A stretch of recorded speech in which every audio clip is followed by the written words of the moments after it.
मेरे प्यारे दोस्तों, आपका स्वागत है हमारे YouTube चैनल पर। सभी के मंगल की कामना करते हुए जैसा कि हम जो ज्ञान यज्ञ है, जो छांदोग्य उपनिषद श्रवण कर रहे हैं, आइए 2 भाग आपने श्रवण किए हैं, उसके आगे श्रवण करें महाराज जी के श्रीमुख से, सबके मंगल की कामना करते हुए। और पहले ही प्रथम ही आप सबका धन्यवाद भी करता हूँ। आपके सहयोग से हमारा भी प्रयास हो रहा है, श्रवण करने पर आपका बहुत बहुत धन्यवाद। आइए श्रवण करें मिलकर। शांति शांति शांति। शंकरं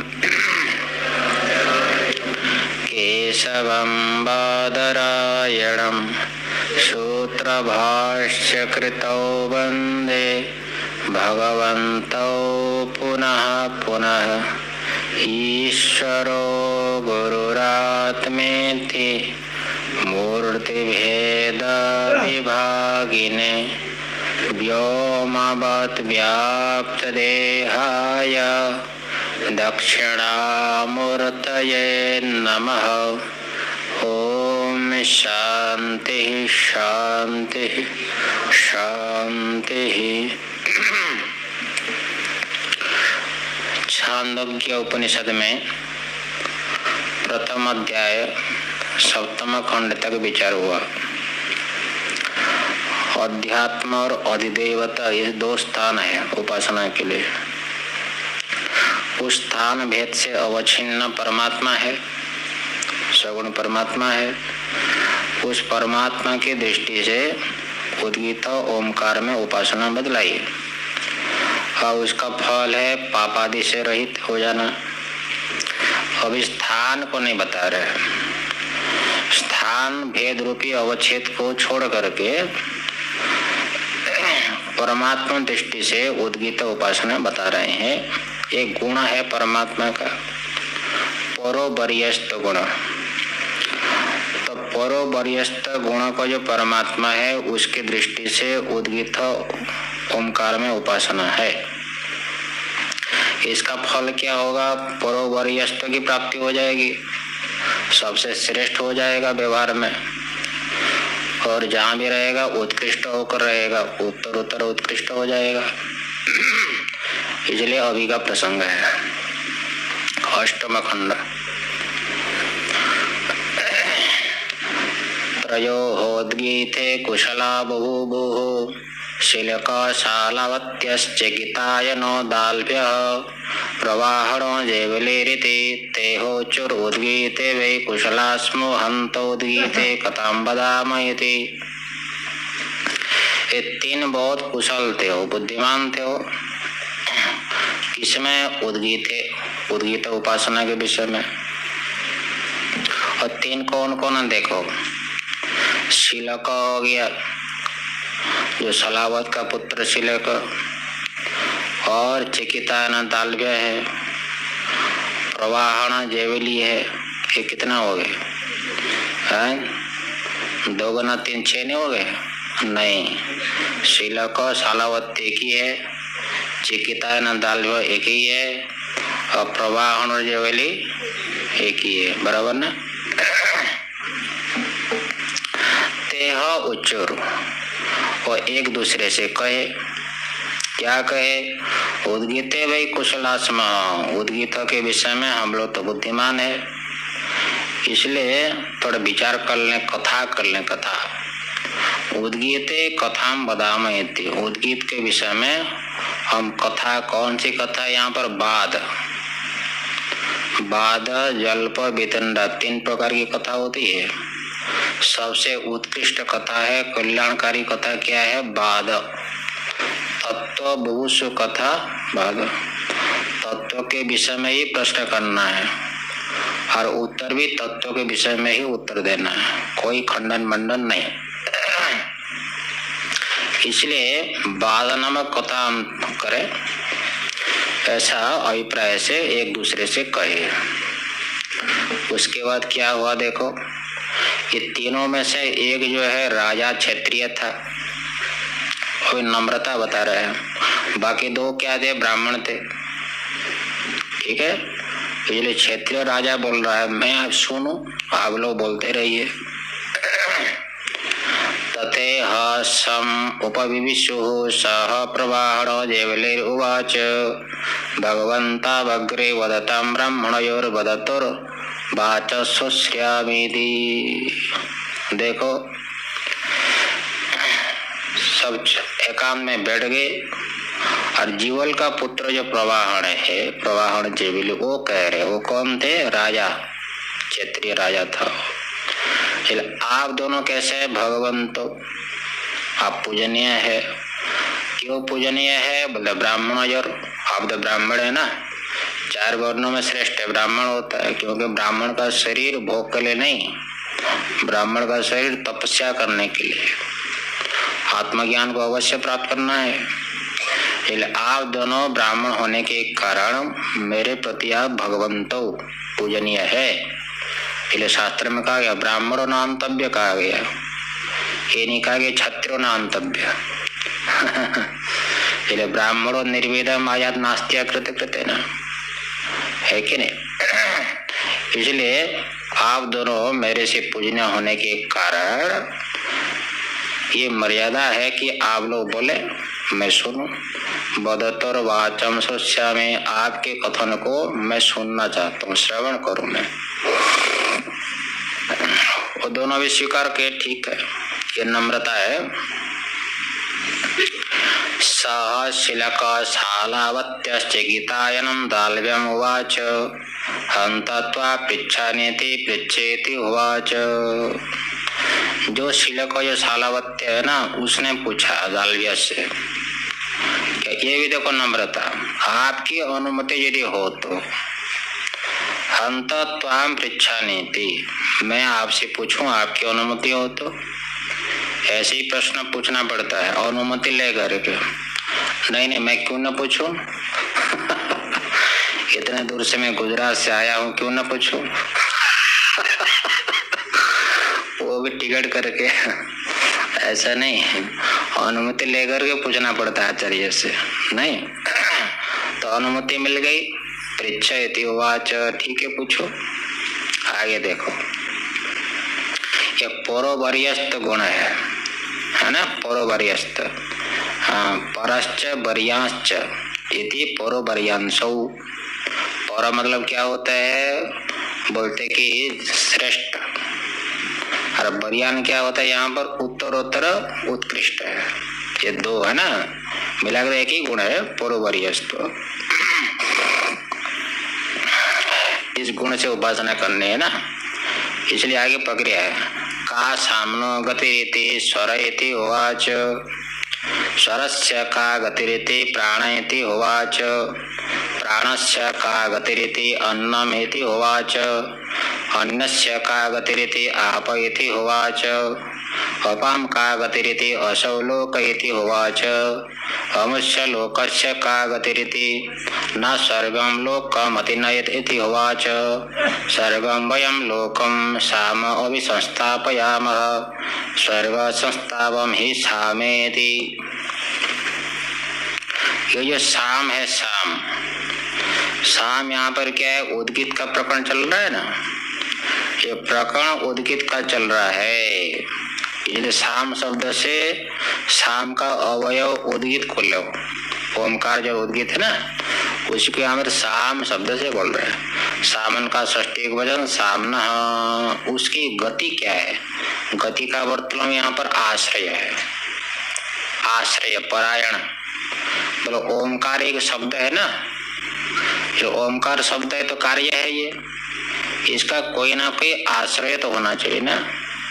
इसलिए अंतिम आश्रय कौन है ये पूछा जा रहा है।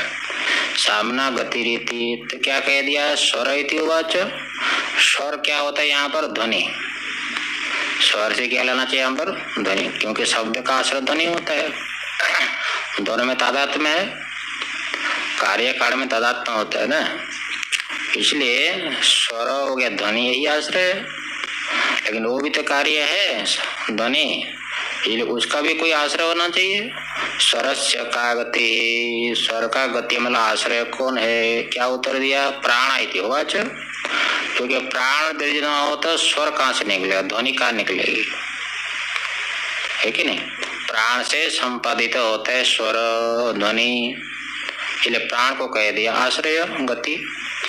लेकिन प्राण भी तो एक कार्य है, इसलिए प्राण से क्या गति, प्राण की क्या गति है, तो क्या कहते हैं अन्न, अन्न के बिना प्राण तो चलता नहीं है। इसलिए शास्त्र में कहा गया अन्न अवष्टम्बो ही प्राण, ये प्राण तो अन्न में आश्रित है कि नहीं। इसलिए घंटी लगने के बाद सब जाते हैं भोजनालय में, अन्न यदि आश्रय न होता तो फिर अन्न ग्रहण क्यों करते। अच्छा, इसलिए कहा गया शुष्यते वे प्राणे रीते अन्नत, अन्न के ना प्राण तो सूख जाता है। लेकिन अन्न ग्रहण करो लेकिन जल ना हो तो इसलिए जल भी तो होना चाहिए। इसलिए कहते हैं अन्न से का गति, अन्न का आश्रय कौन है, तो कह दिया आपको, आपका अर्थ हाँ आपका तो जल, और हिंदी में आप मतलब आप ये आप शब्द का प्रथम वचन बनता है आप, ये आप शब्द नित्य बहुवचनांत है, एक वचन नहीं चलेगा, द्विवचन नहीं चलेगा, बहुवचन में चलता है संस्कृत में ना, आप। लेकिन जल, तो जल भी तो नित्य है ही नहीं, उसका भी कोई आश्रय होना चाहिए। इसलिए अपम का गति, जल का आश्रय कौन है, बोलते असौ लोक, स्वर्ग है ना, स्वर्ग, स्वर्ग से वृष्टि होती है कि नहीं, इसलिए स्वर्ग को कह दिया आश्रय। लेकिन वो भी तो अनित्य है, अमुष्य लोक से क्या गति, वो स्वर्ग लोक का क्या आश्रय है, ना स्वर्गम लोकम अति नये, भाई स्वर्ग ही आश्रय है, उसी में ही हम शाम को संस्थापन करते हैं। जो शाम जो ओमकार है उसका आश्रय हो गया कौन, स्वर्ग लोक। क्योंकि शास्त्र कहता है ना, कभी कभी शास्त्र का विचार न करे, शास्त्र में कुछ अंश में दुराग्रह हो जाता है, द्वैतवादी को जैसे दुराग्रह हो जाता है, अभी कह रहे थे ना द्वैतवादी को, द्वासोपन्ना सौजा सखाया सवनम वृक्षम परिशस्य हो जाते हैं। इसलिए दो पक्षी है, दो पक्षी है, एक ईश्वर दूसरा जीव, दोनों एक कैसे हो जाएंगे। इसलिए अद्वैत वेदांती लोग ज्यादा तोड़ मरोड़ करते हैं ये शास्त्र को। इसलिए जैसा लिखा है ऐसा मानो, ऐसा बोलते हैं द्वैतवादी लोग, है ना। मोहे वांसो जीव लोके, जीव भूत है ना, तो इसका मतलब क्या हुआ, जीव जीव अंश है और ईश्वर अंशी है, और अंश अंशी में अभेद कैसे हो जाएगा, भेद तो रहेगा ना, है कि ना। आप लोग कहते हैं ब्रह्म सत्यम जगत मिथ्या जीवो बमे ना, और कुछ तो आता नहीं वेदांतियों को, बस इतना ही आता है। द्वैत वाले लोग ये कहते हैं, ठीक है। इसलिए शास्त्र में कहा गया स्वर्गो वै लोक साम वेद, ये साम जो है ना इसका आश्रय क्या है, स्वर्ग। ये स्वर्ग और साम में सामानाधिकरण ने हुआ, एकत्व का प्रयोग किया है। साम को ही स्वर्ग शब्द से बोल दिया, इसका मतलब जैसे घटा मिट्टी है बोलते कि नहीं, इसका साम स्वर्ग है, इसका मतलब साम का आश्रय स्वर्ग हो गया, तो स्वर्ग तक पहुंच गई है। लेकिन स्वर्ग भी तो उत्पन्न होता है, यद यद कृतकम तत्तत् अनित्यम, जो उत्पन्न होगा वो तो अनित्य हो जाएगा ना, स्वर्ग भी की उत्पत्ति होती है, ये लोग नित्य नहीं हो सकता है। इसलिए आगे पूछा जा रहा है, ताम शिलक शालावत्यश्च गीतायनम दालव्यम उवाच अप्रतिष्ठितं वैकीलते दालव्य साम यस्तु एतरि ब्रूयान् मूर्धाते विपतिष्यते मूर्धाते विपतेदिति। देखो वो शिलक जो शिलक है शालावत्य है ना, शिलक जो है वो पूछ रहा है, देखो उसने किससे पूछा, दालव्य से पूछा। देखो चिकितायनम दालव्यम उवाच, ये तुम्हारा ये शाम है ना प्रतिष्ठित नहीं हुआ, अप्रतिष्ठित हो गया, क्योंकि शाम को तुम संस्थापन कर रहे हो कहाँ पर, स्वर्ग में। स्वर्ग को स्वर्ग ही अनित्य है वो, है कि नहीं। साम तुम्हारा प्रतिष्ठित नहीं हुआ, अप्रतिष्ठित हो गया। अप्रतिष्ठितम वै किल, वै और किल स्मरण अर्थ में है। स्मरण, क्योंकि ज्ञान जो होता है ना, चाहे अपरा विद्या हो चाहे पर विद्या हो, सभी ज्ञान परंपरा से प्राप्त करना पड़ता है। इदम परंपरा पार्थम, कहाँ गया, गीता में। जो कोई भी ज्ञान है परंपरा से प्राप्त होता है। पारंपरिक ज्ञान ही कल्याणकारी होता है। इसलिए यहाँ पर वै किल स्मरण कह दिया।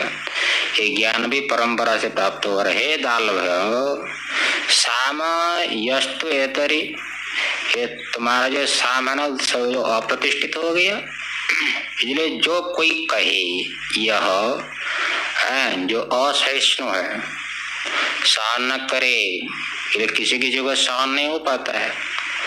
कोई पारंपरिक नहीं चल रहा है, पारंपरिक उच्चारण नहीं कर पा रहा है, मनमानी करते ना कोई, ना हम जो उच्चारण करते हैं वो सही है, दुराग्रह करते ना कोई के, है ना। तो प्रामाणिक व्यक्ति को सहन नहीं हो पाता है। हमारे महाराज जी थे, आप लोग देखे होंगे, ब्रह्मचारी जी महाराज, देखे ना, फोटो चित्र भी कहीं लगा होगा उधर कहीं, बड़े महापुरुष थे, उधर लगा, हाँ उधर लगा, देखो ब्रह्मचारी जी महाराज। ये लोग सीमयों में पाठ बैठते थे आगे आगे, हाँ, एक स्वर में बोलते थे, एक स्वर में सब लोग, है ना। तब कोई कोई जोर जोर से बोलने का स्वभाव होता है ना, आगे आगे बोलने का होता है। क्यों आगे आगे कोई कोई बोलते, क्यों बोलते हैं कि मुझे कुछ आता है, इसको दिखाने के लिए भी आगे आगे बोलते हैं, साथ में नहीं बोलते हो, समझ में। जोर से बोलेंगे और आगे बोलेंगे, और स्वामी जी एक दिन तो सुनेंगे, दूसरे दिन बोलेंगे बाबू ऐसा नहीं, एक साथ में बोलो। बाबू बोलेंगे, नहीं तो महादेव बोलेंगे, नमः शिवाय बोलेंगे। फिर भी नहीं सुनेगा वो, फिर दूसरे दिन भी बोलेंगे, बस तीसरे दिन बस ऐसा कर, बस आशीर्वाद है। आशीर्वाद समझ गए ना। कोई बुरा नहीं मानते थे, उनको सहन नहीं होता था। भाई स्तोत्र पाठ कर रहे हो, ये श्रद्धा से करो, अभिमान नहीं होना चाहिए इसमें। किसको अभिमान दिखाना है? अभिमान को दूर करने के लिए आप बैठे हो पाठ में, फिर अभिमान का प्रदर्शन करना है तो सहन नहीं होता। इसलिए परंपरा से चलना होता है। इसलिए कोई असहिष्णु, शाम को जानने वाला जो है, शाम का आश्रित परमात्मा होता है। इसलिए शाम का आश्रित स्वर्गोत को मानते हो। और कोई कहे सहन न करते हुए, क्या कहे तरी, मतलब इस काल में कहे मूर्धाते विपत्ति, तुम्हारा मुर्दा गिर जाएगा। तो किसी क्या होगा, मूर्धाते विपत्ति, तुम्हारा मुर्दा गिर जाता है। समझ में, इसे क्या तात्पर्य हुआ।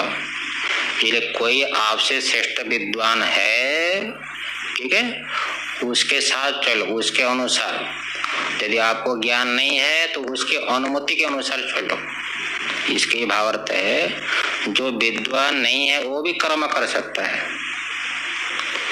कि नहीं। केवल कर्म कर सकता है, बिना उपासना से भी कर्म कर सकता है, ठीक है। लेकिन आपसे कोई श्रेष्ठ विद्वान है तो आपका फर्ज बनता है कि उसकी अनुमति लेकर करो। ये घर में भी परंपरा होती है कि नहीं, कोई ज्येष्ठ है तो उसकी अनुमति लेकर कर्म करते हो। इसी प्रकार ज्ञान में भी परंपरा है। हंता अहम एतद् भगवतो वेदानीति विद्धीति उवाच अमुष्य लोकस्य का गतिरिति अयं लोक इति उवाच अस्य लोकस्य का गतिरिति न प्रतिष्ठां लोकम् अतिनयतीति उवाच प्रतिष्ठां अयं लोकं साम अभिसंस्थापयाम प्रतिष्ठा संस्थापं हि सामेति। इसलिए हे भगवान, दाल भाजा पर आपसे मैं जानना चाहता हूँ, तो फिर जानो। कोई पूछे तो उत्तर बोलना है, हाँ, ये परंपरा होती है। इसलिए शास्त्र की मर्यादा है विद्वान के लिए, ना पृष्ठ कसचित ब्रूयात्, न च अन्याय न पृच्छता जाना नपि मेधापि जड़वद लोकम आचरित। कोई श्रद्धा से पूछे और परीक्षा के लिए ना पूछे गुरु से किसी किसी का अभिमानी का स्वभाव होता है, ऐसा पूछो तो गुरु जी को बोलना ना आवे, नहीं बोल पाए, इसे क्या होगा, लोग समझेंगे कि मुझे उनसे ज्यादा आता है। ऐसा भी किसी किसी का स्वभाव होता है ऐसा नहीं, श्रद्धा से पूछता है, जिज्ञासु बनकर यदि पूछता है तो अवश्य उसका उत्तर दे। इसलिए कहा है अंतिम में परमात्मा तो जाएंगे। ये तो प्रक्रिया चल रही है ना। स्वर्ग का आश्रय शाम है, ये शाम का आश्रय स्वर्ग है, इसलिए शाम को ही क्या कह दिया, स्वर्ग। जैसे घट का आश्रय मिट्टी है कि नहीं, मिट्टी है कि नहीं, इसी प्रकार शाम का कारण स्वर्ग को कहते हैं। ये स्तुति परक वाक्यों को मुख्यार्थ मान लिया कोई, और क्या बोल दिया कि शाम का आश्रय स्वर्ग है। जैसे द्वैतवादी को, कर्मकांडी को अपाम सोमम अमृता होम, सोमरस पान कर देंगे अमृत हो जाएंगे, अमृत हो जाएगा, उसकी स्तुति होती है कर्म की, इसी प्रकार है।